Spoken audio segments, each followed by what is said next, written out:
Attesa per l'estate, ma il comparto turistico della montagna bellunese fa ancora i conti con l'inverno più difficile, non solo per le avverse condizioni meteo e la crisi, ma anche per un eccesso anche di pressione fiscale ultimamente in un settore che ormai non ha più grande redditività. turismo montano sempre più in difficoltà nonostante le montagne più belle del mondo. Noi siamo in uno dei posti più belli al mondo parlando di montagne e su questo noi dobbiamo trarne forza perché il prodotto base ce l'abbiamo. E dunque bisogna rigenerare il turismo alpino anche attraverso una migliore offerta immobiliare. Gli alberghi devono essere belli, accoglienti, devono offrire servizi e comfort. Il vero problema qua è elevare gli standard qualitativi.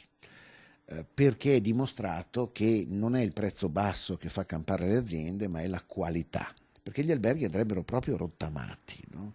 Ma rottamare gli alberghi non si riesce con soldi propri, né con il credito. Gli imprenditori non hanno i soldi per farlo, la redditività è troppo bassa e gli interventi costano, ecco quindi la proposta, peraltro già presentata in regione. Delle suite alberghiere di proprietà terza rispetto alla gestione alberghiera, con il vincolo di riprenderle in gestione, significa migliorare la propria offerta alberghiera con capitali esterni. Non dico che è come per gli industriali andare in borsa, ecco. Diciamo che ci si rivolge all'esterno cedendo una parte di proprietà alberghiera che poi comunque rientra in gestione.